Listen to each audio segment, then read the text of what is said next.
Hey, what's going on, everyone? Today is day 10 of our devotional. Welcome to my channel. If you haven't yet subscribed, please subscribe to the channel.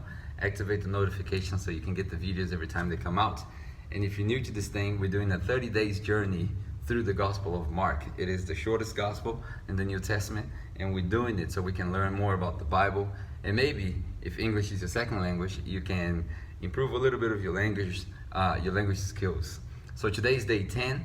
And we're talking about Mark chapter 6, when Jesus goes back to his own town, and he can't do much about it in it, except to heal a few people.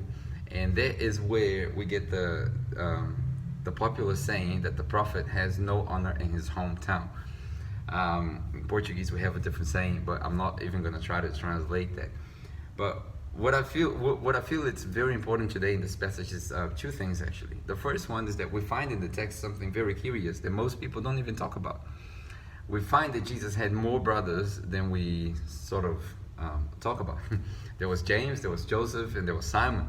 And we go like, what's this? Like, why haven't I ever seen this? So that's an interesting point. You can go ahead and research it. You can go ahead and talk about it with your groups and maybe on our WhatsApp group. But the second thing is this popular saying that the prophet is not without honor except in his hometown.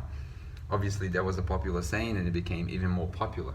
But what I want to talk about today is the fact that people use this to justify the second part of this saying, that when Jesus sends the disciples out and says, you go out, don't take any extra money, don't take any extra bag, only one shirt, wherever you step your feet on, in whatever house you find yourself in, if they welcome you, you stay there. And if they don't welcome you, you leave and shake the dust off your feet. And a lot of people use this as a justification to just forget about it, just not do any evangelism, just not care about people. They didn't want to hear to me. They didn't want to hear me. They didn't want to listen to me. So we walked into, I don't know, maybe a coffee shop, maybe a group in school, maybe a family discussion, maybe it is in church. And you walk in and you start talking and you're very certain that you own the truth and you know what you're talking about, but people don't want to listen to you. And then you go like, you know what? I'll just shake the dust off my feet. And that doesn't really mean that. A lot of people use that to justify not caring for people. That doesn't really mean that. What it means is Jesus is telling them, look, you have a short time. And you can't waste your time if people don't want to engage with you, if people don't want to listen to you. Jesus was never advocating for not caring for people. What he was trying to say is, you have a short time, you have a short window. I'm only here for 3 years. You got to learn what you got to learn in these 3 years, and then I'm gone. Then I'm off. I'm out. I'm going to go to a place where you cannot go now. Sure, I'm going to prepare a place for you, and then I'll come back. But for now, you're going to stay here. You're not going to be alone. I'll send you someone to accompany you. I'll send you a friend.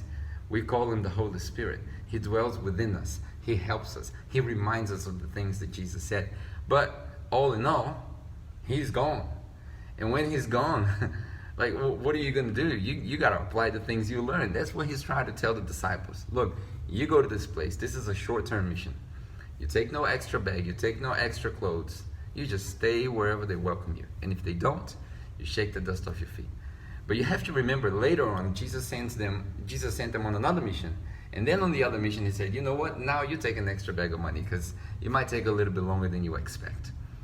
So we have to learn to read the Bible as a whole, not just the text. That's why we're going on this 30 days journey. At the end of this journey, I want you to be able to look at the Gospel of Mark and understand the whole story, the whole picture, the whole gospel, not just the Bible verse, not just one little story, not just one little sentence. That is the goal of a true devotional. So today, I want to encourage you with your groups. I want to encourage you with the discussions you have, school, home, work, wherever it is. I want to encourage you to look at that detail that Jesus had more brothers. Who are they? What happened?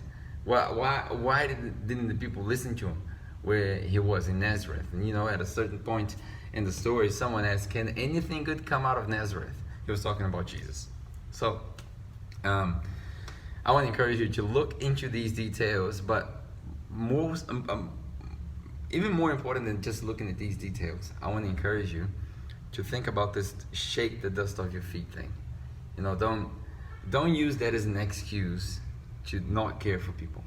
Use that as a challenge, as to, like, if you're thinking, I have a short period of time, I don't know what tomorrow holds, I don't know if I'm gonna be here tomorrow, I don't even know if I'm gonna be alive tomorrow, so I gotta do what I gotta do today. And that's why on the devotional, the author of the devotional encourages us to find a friend, find someone, so we can keep each other accountable, keep each other on track, and asking each other, how are you doing? Are you actually sharing the gospel with people? Are you sharing the gospel with your life? So it's really interesting. We have I don't even know how many people we have on our group, and I don't even know when you're watching this video, but at this point in time, we probably have around 60 people on our group. So I want to encourage you, there's 60 people here. Maybe there's 30 pairs. You can pair up with someone else and just keep each other accountable for the things of the gospel and for the things regarding sharing the gospel. All right, today is Friday. This is the last day of this week.